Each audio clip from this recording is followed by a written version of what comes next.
I'm excited to chat with Shayna Melissa Stockman today on the Awakened Feminine podcast. Shayna is a board-certified nurse practitioner, the #1 international best-selling author of Overcoming Life Obstacles, a publisher, and she's also known as a world wellness expert. Her mission is to help people who are left hopeless to re-energize, feel better, and be happier, often without medications, as well as to help aspiring writers become best-selling authors without spending a fortune or years of their life writing. And I know she has so much love and wisdom to share with us today. She's joining me all the way from New York. Welcome. Hi, I'm so glad and honored to be here.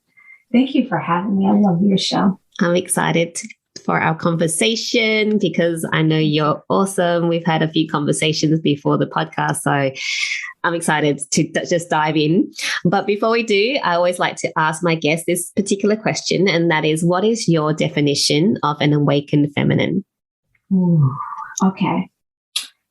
Well, it's a female or someone that identifies as female that has had I can't use the word awakening, a radical awakening,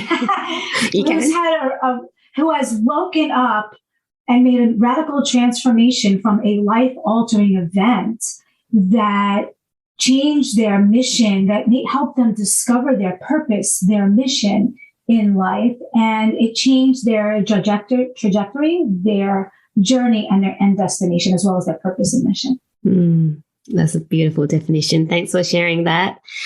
Okay, so Shayna, I know you've got two big missions in your life. So you've got your health mission and then you've got your publishing mission.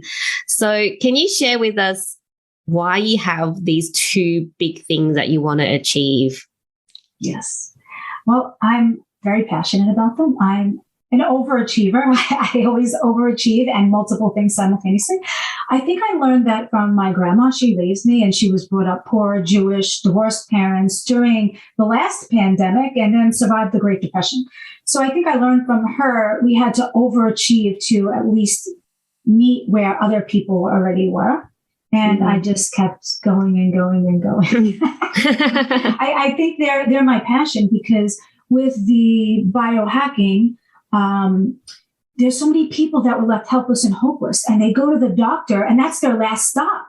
And then if the doctor can't help them, they might go to the specialist. And if the specialist can't help them, they're just left helpless and hopeless. And they think there's no other alternative out there. They think, wow, this is the specialist in this body part. He must know what's best. And if he can't figure it out, no one can. So I'm very passionate about it because the biohacking changed my life and a lot of those that I know's lives. And I want to show people that are left hopeless and helpless by the specialists, like I was in full-blown heart failure, that we can not only survive, but thrive, and we can overcome and, re-energize, feel better, be happier, often without meds. And a lot of times, like myself included, I'm off all my meds now, all of them, which is like amazing considering, if you know my past injuries from a bad accident, trigeminal neuralgia is excruciating nerve pain, broken ribs, my jaw's still dislocated. So for someone like me to be off all my meds and feeling better than I had in years is amazing. And now I have those same doctors looking at me and saying, how did you do it? So now I don't want to just talk to the patients about it. I want to empower the providers and the specialists, because that's the patient's last stop. I want to empower the specialists to show them these techniques, these simple yet proven biohacking techniques, that there is a solution, there is something to offer their patients, not just to say, listen, try this, try that. We don't know what else to do. Like now they can give them hope, motivation, and help them re-energize, feel better, and be happier, often without meds like me. Yeah, that's really cool because I'm a pharmacist. My background is pharmacy. I was a pharmacist for many, many years. And you see, I worked in a pediatric hospital, so, there's not as much polypharmacy as, with the older crew. But, when I used to work in retail pharmacy, you come see the oldies come in and they've got 20 medications. And often one of those medications is to treat the adverse effects of another. And there's just this cocktail. Yes. So to be able to have this ability to potentially be off your medications is just absolutely amazing. Do you mind diving into what biohacking is a bit more? Sure. And you're totally right. It was one med led to another led to another med. Like the prednisones are a great anti-inflammatory.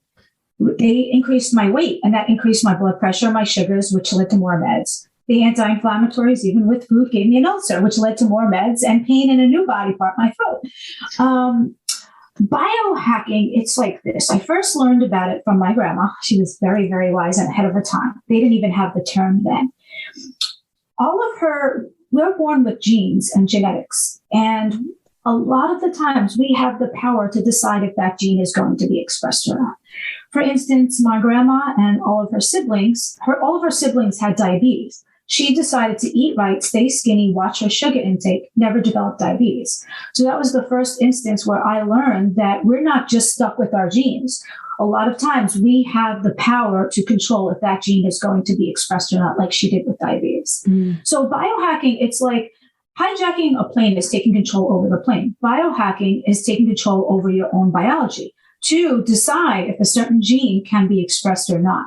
We have certain things that we can do, like diet, like smoking, not smoking, staying out of the sun, or nutrigenomics, which is certain nutrients ingested that can affect our genetic expression.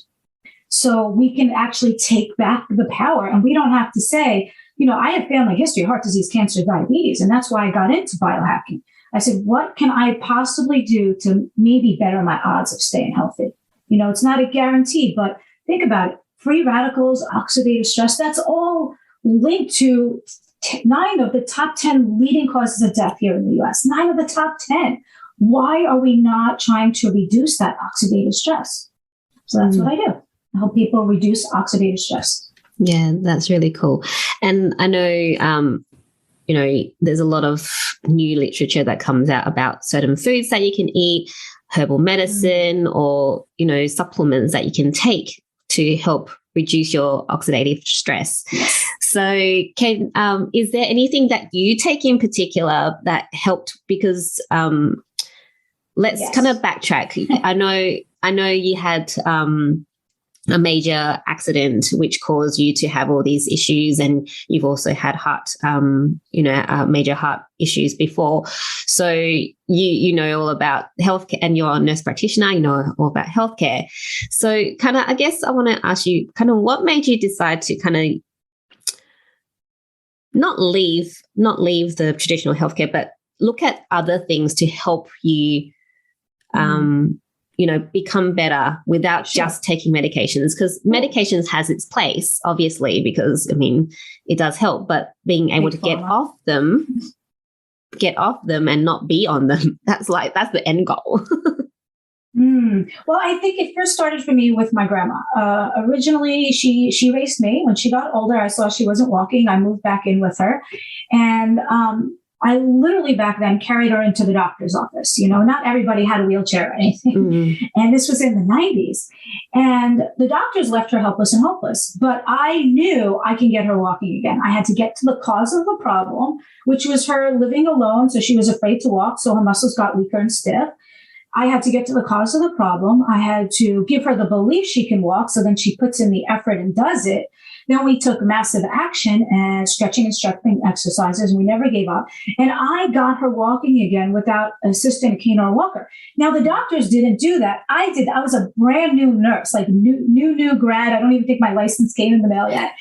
And that was the first instance I knew I couldn't just rely on the doctors. Like there's sometimes alternative ways, like a little TLC and massive action. And that was the first instance, and then I got into biohacking because a professional athlete introduced it to me. His doctor told him, reduce your oxidative stress before you ever get an injury. You'll recover a lot quicker. So he introduced it to me. And, I look at what's linked to aging right now is, if you look at it, where I graduated, I have 5 college degrees. 3 of them were from the same university, very prestigious in New York. They have a huge cancer center. They have a huge children's hospital with cancer. They have a huge breast cancer center. But I don't see any preventative centers, right? Yeah. Why? We wear our seatbelts. Do you know the odds of you dying in a lethal plane crash? The odds of a lethal plane crash are 1 in 11 million. But you wear that seatbelt just in case it's going to help you all those miles up. Yeah. But your heart disease here in the U.S. is number one killer. Cancer here in the U.S. is now 1 in every 2. But what are we doing preventatively about it? We have to be more proactive, We know oxidative stress is linked. Sanjay Gupta, the medical correspondent for CNN, said in his book, Chasing Life, oxidative stress is linked to over 100 diseases. CDC says it, National Institute of Health. Why are we not trying to combat oxidative stress? It's like your garden hose leaks, right? Do you just tape it up? Mm-hmm. Masking tape, that's what modern medicine sometimes is. Masking tape, it masks the symptoms, but it's not getting at the root cause and the problem's getting bigger. I love to get to the root cause like I did with grandma, right? Why wasn't she walking? It wasn't the doctor that helped her, right? All those years of medical school. So we have to get to the root cause to solve the problem.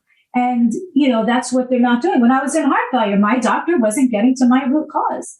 And if you're a healthcare provider, I'm not saying don't listen to them, but if they're not getting you healthy, you need to consider a second opinion or firing them, getting a second opinion. And once you're happy, fire the first one. It's like if you have a repairman come and you're not happy with the way he's doing your kitchen, right? You say bye-bye and you get someone else. Why aren't we doing that with our healthcare? Yeah. If you have cancer and you're still getting worse, maybe there's alternatives out there.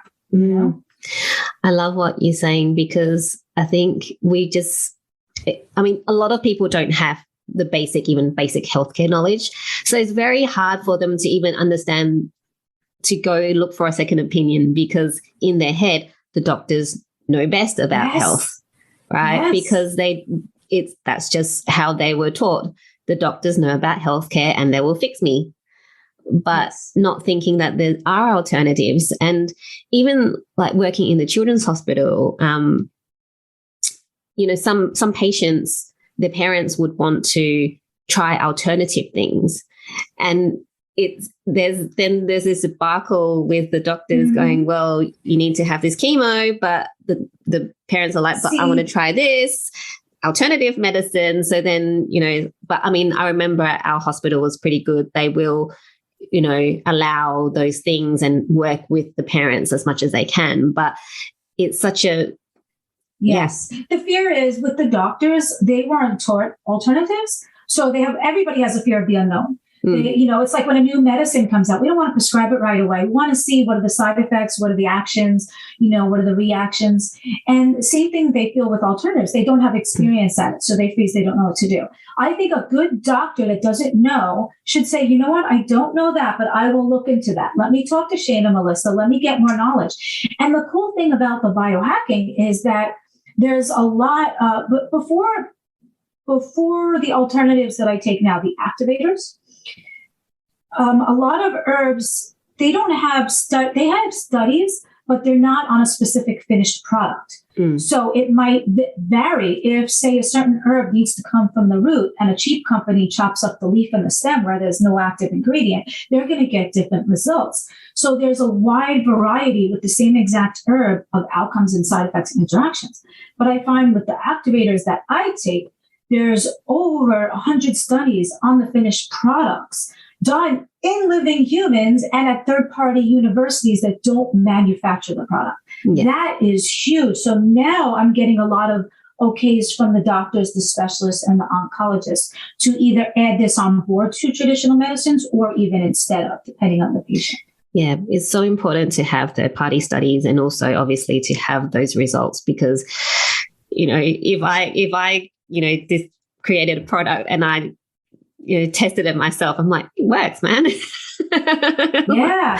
But that's what's so cool about it is now I'm so excited because before the activators I take, all the doctors kept blowing off alternatives because they didn't see a study on the finished product in living humans not done by the manufacturer. Yeah. So when I started this biohacking 6 years ago, there was only 14 studies on our national government website, NIH, PubMed, it's called, or PubMedCentral.gov. And exactly. And now, fast forward, there's well over 100 studies on the finished exact products that I use, which is huge. That is really awesome. Can you share with us how it has changed your life? Because, you've got so much expertise around it, but I want to know what's changed for you. Yeah. This is the first week. Actually, I can really, really talk about it. You know how those gag orders are with car accidents? Okay. So I'm excited. I'm really excited. So basically, I was in a really bad accident and I broke my ribs. I dislocated my jaw. I mean, that's pretty major. I had 3 reconstructions that failed. Now, nerve pain is really bad. It's usually one of the worst pains people can feel, more than bones and anything else. Even a paper cut, right, is like, whoa, that's out of proportion. So imagine nerve pain, but trigeminal neuralgia is the nerve pain in the face. I would touch my hair and it would hurt, because the hair is attached to the roots. I have a huge pain tolerance. It was the most excruciating pain in my life, more than when I broke any bones. So I had trigeminal neuralgia. I had dislocated jaw, broken ribs. I had 3 jaw reconstructions. All of them failed. They created more problems than good. They created heart infections, pericarditis, myocarditis, colon, all these different problems. The long story short is, pain management, well, actually, the hospital overdosed me. I almost never woke up after surgery. That's another reason I'm a little hesitant on pain medicines. Then also, each med led to more meds, right? They can't get my inflammation under control. So they give you the steroids. The steroids make you fat. When you pork up, you have more weight, raises your blood pressure, your sugars, which leads to more meds. The anti-inflammatories, even with food and trying to do prevention with Tums and Rolaids, still gave me an ulcer. So that led to more meds, and that led to pain in my throat and my stomach now, more pain than I had when I started. So I was maxed out on meds. And then the doctors say, listen, oxy's not covered. We'll just give you fentanyl. I'm like, I don't want fentanyl. They're like, okay, we'll give you morphine. I'm like, I don't want morphine. They're like, okay, how about some medical marijuana? So they just throw at you whatever you want. Here, you want more pills? You want to take up more often? You want a higher dose? And it was like, I'm so aware of addiction because I see the patients and they get addicted on the oxy and the Percocets and they move over to morphine because it's cheaper. And I didn't want that. And you build a tolerance. Remember when you first had a drink ever, you got like woozy, and maybe one doesn't do it for you anymore. With pain medicine, you built a tolerance. So I was overweight. I was high sugars, high blood pressure, an ulcer. I was maxed out on all these different meds. I was in bed 6 days a week. I was sad. I was depressed. I had no energy. Now, fast forward, I'm off all my medicines. I could touch my face. Look at that. I could touch my face. I have no ulcer. I'm back to my ideal weight. I'm energetic. I'm happier. I'm productive, working on some more books and here today. And now my pain management doctor called me up, not as a doctor to a patient, but as provider to provider, because my results were so good. And some of my clients were patients of his. He's like, I should have saved the message. He's like, what are you doing? I'm ready to buy into that company. What are you doing by people? So, and now the specialists who used to just look at us as nurses are now, my doctors are biohacking like me. And some of them are on the business side of it as well. I feel the biohacking can help healthcare providers because, one, we have to take care of ourselves. We often don't. We're so busy taking care of the world. We say when that plain oxygen mask comes on, put it on ourselves first. We tell everyone else that, but we usually don't do that. So now with the biohacking, this is a simple way with capsules and caplets and juices. They can take care of their own health, their own body to re-energize, feel better, and do more so they can take care of more people. But also I find when I biohack, I get a lot more success stories that drives me, gives me more motivation and inspiration to help more people. Where traditional medicine, you get, I'm still coughing. I know it's only 12 hours since I'm on the antibiotic, or now I have a yeast infection from the antibiotic. With the alternatives, I get so many success stories. Oh my God, I was farming in all these boxes today. I cleaned my whole house. I had so much energy, and I love hearing them. So I think my bigger goal is to empower the healthcare providers so that we can reach a lot more people. But it can also help them gain back time because now they're able to help more people with less problems and less insurance hassles, that they can actually have time, quality time with their families now, you know? That is So I just love that story. And I can definitely attest that it gives people energy because Shayna does not sleep. I'm like messaging her and I know it's like 3:00 in the morning in New York. I'm in Perth. And she's like replying me, I'm like, are you asleep? And she's like, nope. Yeah. I was up till 8 today. Yeah. Couldn't help it. I had so much to do. So she definitely has a lot of energy. And I just love what is done for you, and that the doctors are even going, well, wait a second, this is like blowing their minds to the point where they're actually contacting you because before and after. Yeah, because what they've always known is the traditional medicine route, which of course, that's what they studied and, that's great. But to have them open their eyes to see that there's another way to do things that can just...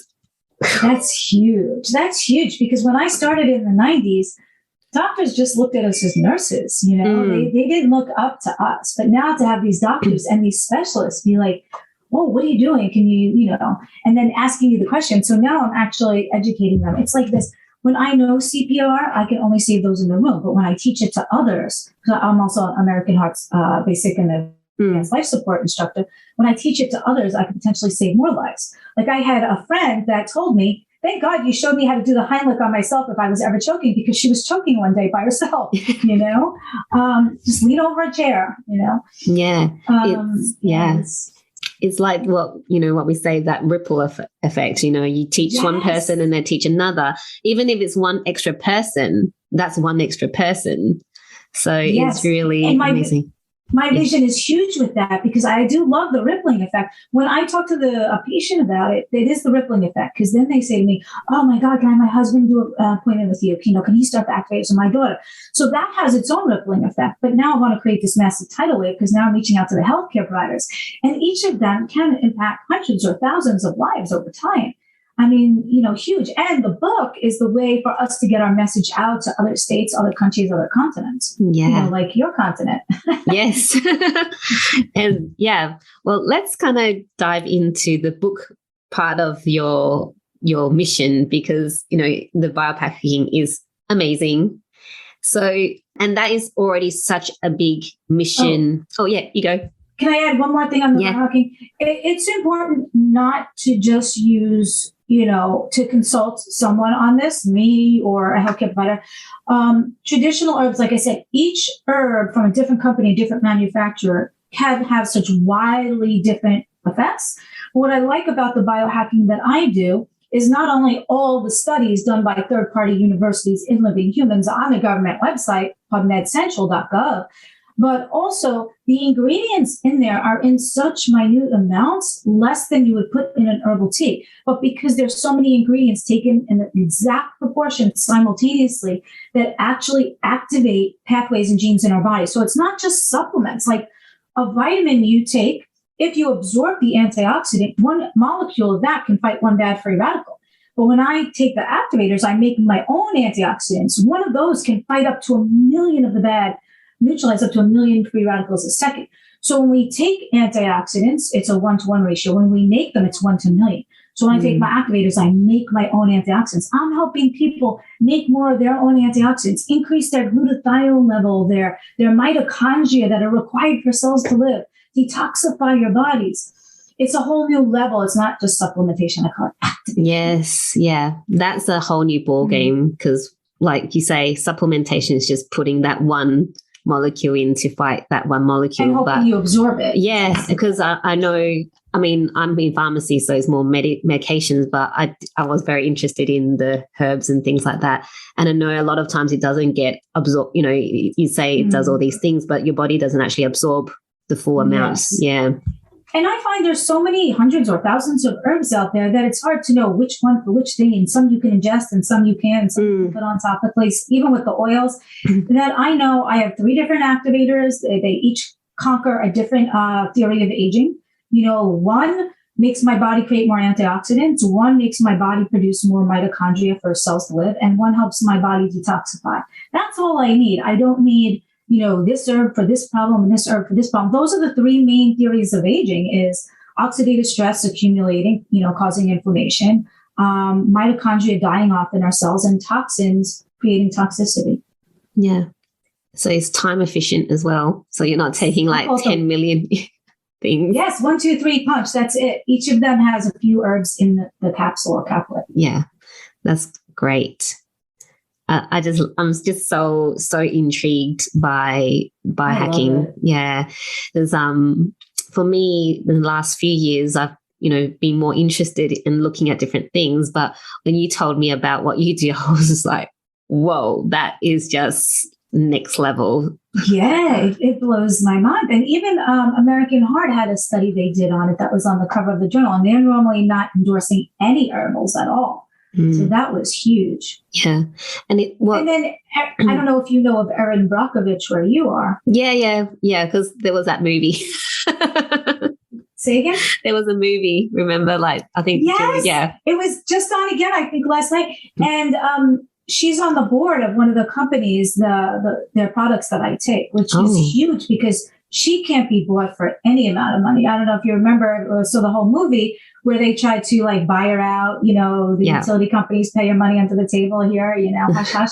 And she can't be bought out for any amount of money. So to have her on the advisory board of the company that manufactures the activators is huge. Wow, that's really, that's big. And what I love is that the traditional medical are embracing this new technology or new, it's not new, but, this alternative way to do things, which I think is the best outcome out of this. Yes. Yeah. I call it synergistic results. Like I have some clients that use it instead of medicine. And like I had one lady, chemo caused heart failure. So she's like, I'm done with chemo. I can't do it anymore. So she uses the biohacking, the activators. And then I have others that use it in conjunction with chemo. I recently had an elderly lady. She was able to, and I believe it was the biohacking, allowed her, a lot of times during chemo, they have to drop out because of side effects or their blood cell count drops too low and they have to put it on hold or drop out. She was able to not have any side effect other than hair loss. And so she didn't have to stop chemo at all. She finished every single session. None of her cells dropped low at all, her reds, her whites, her platelets. So she was, and even the cancer center at Sloan was like, whoa, like we have not seen results like this. And then I had another lady that had stage 4 metastatic cancer. And even with chemo, her tumors were still growing. And then after she started activating her pathways, they started shrinking and she went into full remission. We can never claim with herbs, because the whole FDA to diagnose, cure, treat, mitigate any disease. But I have client after client after client after client that you can see their success stories, and it blows me away. Yeah. And I think one of the things, especially with alternative medicines, is have an open mind. It's not always just one thing. Even like everything you do in life there's not just one way to skin a cat, as they say. It's probably not the best metaphor to use, but there's not always just one way to do things. There's many ways, and is being open to those different ways and not just being so stuck in your way that you're just blinded by everything outside. Yes. And that goes with healthcare. I remember my prior cardiologist, before I fired him, I have a nice one now. I said to him, is this medicine going to stop the progression? No. I said, is it going to slow down the progression? No. Is it going to reverse it? No. And I'm like, well, I want to get to the cause so I can find the solution. And that heart doctor told me, well, 95 out of every 100 patients, I don't know what causes their heart failure. And I'm like, well, that's unacceptable. I'm young. I don't do drugs. I'm not heavy. I don't take diet pills. That's unacceptable. You're fired. Yeah. Yeah. And that's the thing. But the thing is, with your traditional medicine, most of the time, it doesn't cure. Yes. Yeah.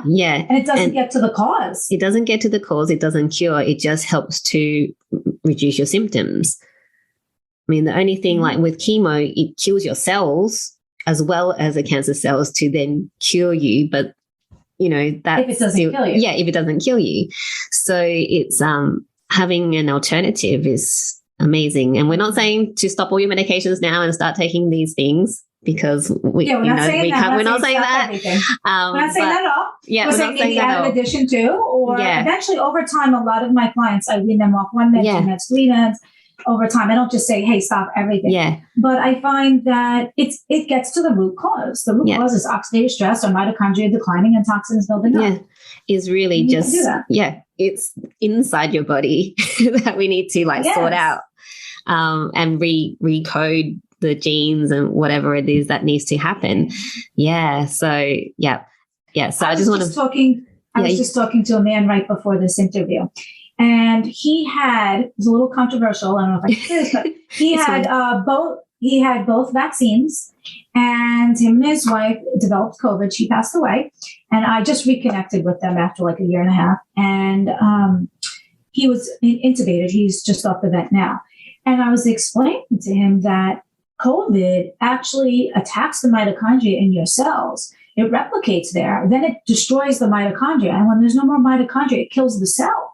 And I believe this is why a lot of those patients are having permanent irreversible heart damage, because the heart has the most number of mitochondria in our whole body. So I say it's important to reproduce more healthy mitochondria. Why not activate that pathway and get more healthy mitochondria?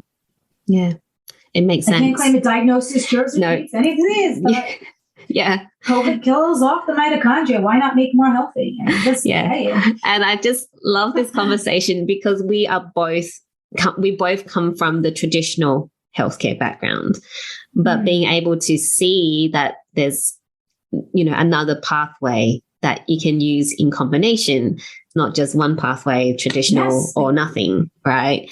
It's going, there's this, and then there's this, and then there's this, and being open to it. If this conversation doesn't make you change what you're doing, at least I hope it helps you to kind of open your mind to go, okay, there's other things that we can explore. Yes, they can also add this on to their medicine. I'm not saying necessarily take it instead of, if they're like, hey, my blood pressure is good, I don't want to mess with it, my sugars are good right now, they can add the activators onto their existing because they can get more synergistic effects. It's like if the doctor tells you, hey, listen, you have a backache, put moist heat on, or you could do ibuprofen, and you do both, you get a better result. Yeah. So they can do a lot of times, like with the one lady, I use this in conjunction with the chemo, and she got great results. Yeah, exactly. So I think we can keep talking about this. I know. But I want to touch on your publishing because, you've got this big, I was saying, you've got this big mission about health. But then what made you decide to go also into the publishing world? Because it's kind of completely two separate worlds. I think, believe it or not, when I was little, I was a real introvert. I was the shy, quiet kid, right? I don't know what happened to me. I don't know if it was brownies or what, but something changed that. So I felt like I was so bottled up for years. And, as a nurse, we couldn't really speak what we thought the patients really needed. That's why I became the nurse practitioner. So I can order the tests that they needed. I can write the prescriptions. I feel a book is a way to get your message out. I feel like I'm only one person. There's only so many people I could talk to in person. But I put a book to print. That's in other states, other countries, other continents. So I need my message to get out that, hello, if you're left helpless and hopeless by the specialist, there is alternatives you need to look at. Hello, your doctor probably doesn't know. He went to med school before it was so publicized. They've been studying the activators and the pathways since the 60s, but it's only the more recent years, the past 10 years or so, that there's more studies on it. And it's rapidly growing that I need the message to come out. And I think there's so many people have a message inside of them that needs to be shared with the world. Maybe they I'm getting chills. Maybe, they were abused when they were younger and they want to help other women to say, listen, don't put up with this. This is what you need to do. Or I learned that smart people learn from their own mistakes and wise people learn from the smart people's mistakes. So I want all the readers to be wise. Listen, you don't have to make all the same business mistakes I did, all the same mistakes I did. I can tell you, so you don't even have to make those mistakes, spend that money. I want to share that with you. I can expedite your journey, right? I had to learn from my own mistakes. I didn't really have, once my grandma passed away, I didn't really have a good mentor in my life. So I want to show there's so many people out there that I want to uplift them. The cover of the book, I don't know if I show it, if it might come out backwards, but the cover of the book is a mountain. We're all climbing up the mountain. We're all reaching down and uplifting the other person. And at the top, we're celebrating. There's no competition in my life. It's not like somebody does something else and I do something similar. We're all helping each other. And when I help you up and you get higher than me, hey, give me a hand. I hope you say yes here. Yeah. Not like, okay, no, I have no time. But no. But I think, it had, a lot of people have a message they need to get out before they pass. And I think their message can help so many other people. It could be knowledge and things that they learn. Like the next book I'm coming out with, Overcoming Obstacles. It's about overcoming life's obstacles. Everybody in life overcame an obstacle. But it unites us from all different countries, all different continents. We all have that in common. And maybe you lost a loved one and you're reading that chapter and you're like, wow, she's so successful now. What did she do that helped her? Maybe it can help me. So the book is about each person that wants to get their message out, and they don't want to spend a fortune, their life savings, or years writing an entire book. They write one little chapter about an obstacle they overcame in life, but more not a blues song, more how they overcame it. So the reader can be inspired and motivated and realize they're not alone in their similar struggle, and they can have hope and inspiration, but also the needed tools that they can overcome, and not only overcome it, but do so at an expedited pace, right? Like in the last book, one of my friends wrote about being a 3-time divorcee. So you're going through a divorce for the first time. You're like, oh man, she's got this. I need to learn from her. So it's going to have different stories and different problems. If you lost a spouse, a child, a parent, overcame addiction, abuse, sexual, mental, physical, whatever the problem is, there's going to be an opportunity actually for someone even in the audience to participate in the book and share their message with the world. They don't have to be silent anymore. They can turn their mess of their abuse into their message. Like, look at me now, I'm a bestseller, best-selling author. Yeah, I love that. And having been now in a couple of books where multi-author books, it's such a healing experience as well to write out your story. And it's for me, I don't know about you, but there were, although I felt like I had healed from that, when you're writing it out is even more healing, and there's like tears and everything and, all those things going on, but it just feels so good after writing it. And then I think that love, that healing that you pour into that story is received by the reader. So when you go and read someone's story, it's like, oh, I'm receiving all that wisdom, all that love, all that healing from the author. I didn't realize how cathartic it was, because the authors in the last book, Overcoming Life Obstacles, by the way, reached #1 international bestseller. The writers in that book thought it was very cathartic. And I'm like, oh, I didn't even think that it was therapeutic for them, that, there's so many friends of theirs that didn't know the whole story. And now they're getting to read it and judge them for how they really are, not what they saw of them or heard of them. So they felt it to be very cathartic. And that, I hope these stories can help so many people that are first in that struggle to learn from somebody that's already overcome that. Yeah, that's really beautiful. So I know you said you've got another book coming up now. Can you talk a bit about how it will work, and if, any of our listeners or people watching are like, oh, that's something I want to do, then Sure. Okay. So traditionally, a lot of publishers, you had to be really successful and have a lot of followers to get a book published, a few years ago. And they were traditionally mostly men that were publishers. And I think way back in the day, women were not allowed to be publishers. And if they were willed the publishing business, they had to give it to their sons. And and a lot of publishers censor what they put out there. I want to show not just regular people, you amazing people, that you don't have to be a published author. Our book was people that were not prior, a lot of them were not prior published, some weren't. So I mixed people that are not published authors in with already best-selling published authors into one book. So instead of, a lot of people look at a book like, over 90% of people want to write a book, less than 1% actually do, and less than 1% are, of course, bestsellers and #1 international. But I want to show them that a regular person can, a non-published author, can write their true story, speak from the heart. I have it professionally edited so I don't have to worry about any of that. Spelling, grammar, punctuation, everything. You know, I have graphic designers that do the cover, the internal layout, the external formatters. They don't have to worry about a thing. They write one chapter. The next book is going to be Overcoming Obstacles. They write one chapter about a life story they overcame, but more how they overcame it. And they also get a 1 to 2 page bio. A lot of compilation books do not really give any credit to the authors. So I wanted this uncensored 99% of the time, depending on the word. I wanted each author will be on the back cover. Each author will have a 1 to 2 page bio with their headshot, maybe an additional picture in the chapter if it's appropriate, and they will have their links to their businesses. So in my last book, when somebody read, say, Michelle's chapter, the 3-time divorcee, they would be like, oh, I like her. Let's see her bio after the chapter. What does she do? Boom. They would click her website, and in the e-version, it would go right to her website.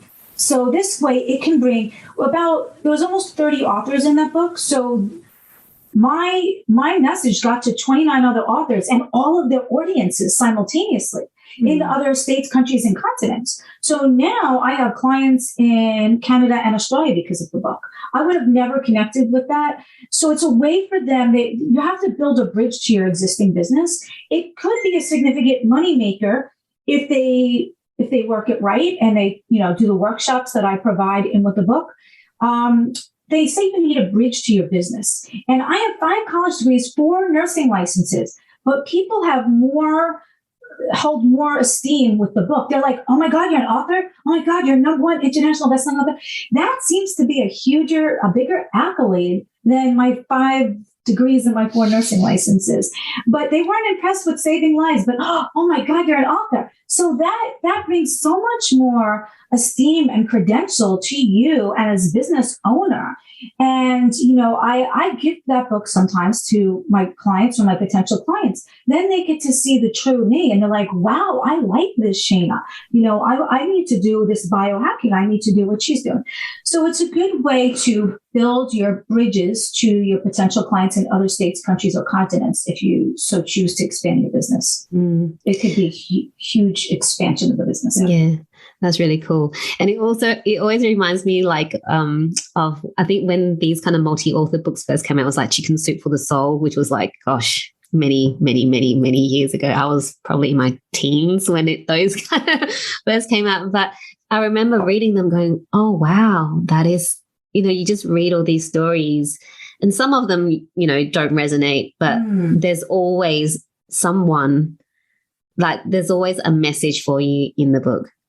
It could be one author, it could be 2, it could be 3, but there's always at least one. Nice. Yeah. And I think they say rising tides raise all ships. So I think that's what the book's about. It helped because each of us promoted the book. So we all drove it to #1.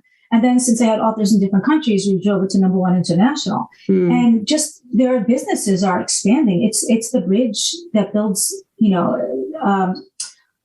shortens the gap between the client or the potential client and the business. Yeah. And it's such an accolade too. Yeah.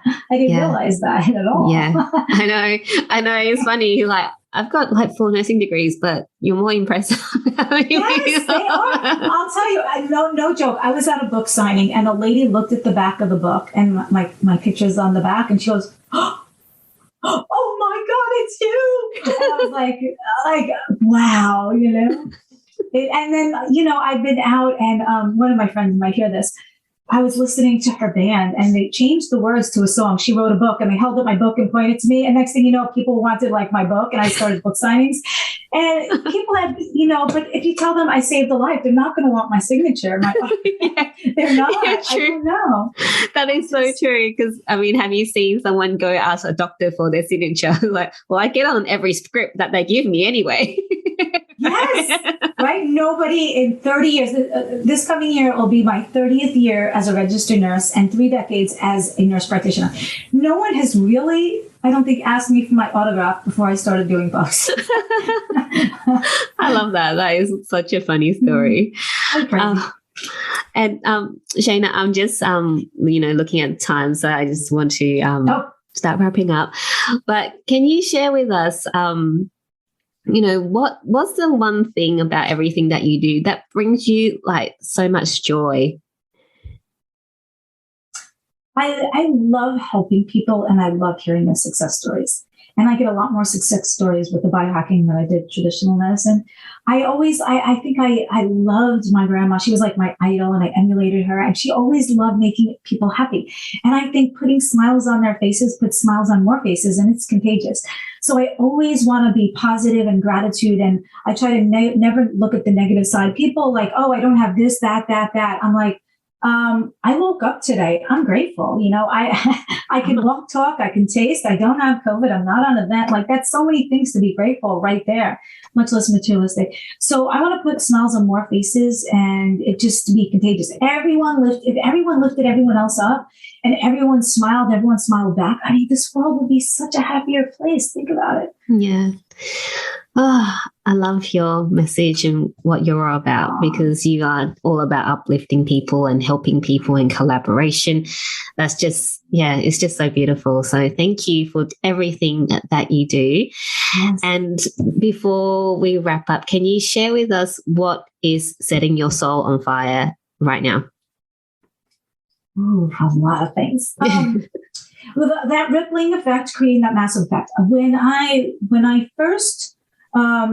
a nurse in the 90s, that like 89-ish, changed my life. And I said, oh my God, she loves helping people. I love helping people. And she'll never know how many lives she impacted and how many of those lives impacted more lives and had this rippling effect. I want to be like that. So that's what made me double decide to go into nursing after grandma inspired me, and I had a scholarship. But and now I want to create that rippling effect into a massive tidal wave, because me talking about biohacking to clients is good, and they share it with their friends and their family. But when I talk to healthcare providers, it can help them get healthier so they can help more people. Then each of them can impact hundreds of thousands of lives. So that rippling effect can become a tidal wave effect. So I think I used to like brag about how many lives I saved, and I stopped counting. And, people are impressed when you save a life, but now I'd much rather change the trajectory of a young life. Just change that. If you change your steering wheel just like 5 or 10 degrees, and you keep going, that's a huge difference in your destination. Mm-hmm. So I would rather help change the trajectory of a lot of younger lives when we can. I think it would be so much more impactful. And then they can help more people smile, to help more people smile, and uplift more people. Yeah. I want to create a massive title. And I want them to call it OLO, because OLO was the acronym I created for the last book, Overcoming Life Obstacle. And it's also optimistically lifting others. So you overcome life obstacle and optimistically lift others. And then instead of yelling yes, you're like, OLO. That is so cool. OLO. Yes. OLO, not YOLO, OLO. OLO. Yeah. Awesome. Shayna, I just love that conversation today. Thank you so much for sharing your love and wisdom. If people want to find out more about you or how they can work with you, both in either, the biohacking space or the, author space, where can they find you? Or is there anything that you want to tell them? Sure. Okay. Brand new website just launched, Shayna Melissa. Just like I spelled it there, SHAYNA, ShaynaMelissa.com. is the best. I tried to keep a lot of things Shayna Melissa. So I'm Shayna Melissa on my website, on my Linktree, and on LinkedIn. So if they go to Linktree, LinkedIn, or just the website has everything there, Shayna Melissa. I don't want to give them too many other links to just Shayna Melissa, Linktree, LinkedIn, or the website. And the website will have all links to all my different social medias. And I think also that maybe one of the viewers will be in the next edition of Overcoming Obstacles. They don't have to be a real author. They just have to submit an application, have a story they're ready to share with the world of an obstacle they overcame. Yep. So they can contact you. And they can go to Shayna Melissa. If they go to ShaynaMelissa.com, there's all details there on how to get the book, how to get the e-version, the physical version, bulk orders, personalized signed copies, how to be in the next edition. If they want to learn how to biohack, it's all on ShaynaMelissa.com. There's a tab, Get Healthy, or there's a tab, Create a Deeper Impact and Make More Money, where they can see more of the business side of the biohacking as well. Awesome. So there's something there for everyone, either Get Healthy or the business side, or make a book, create a book, or buy a book, or... Yeah, so they can buy fundraisers too with the books. Yeah, so they can buy your book from your website. Yep. Yes, or they can just go, if they have Kindle Unlimited, they can go to Amazon and just get it for free too. Perfect. Obstacles. Okay, great. Thank you so much, Shayna. I've just so loved enjoying our conversation. Thank you. Yes, so appreciate it. Yeah. Yes, love it too. All right. I'm going to say be well, biohack, and OLO. Yes, I love that. Be well, biohack, and OLO. Bye.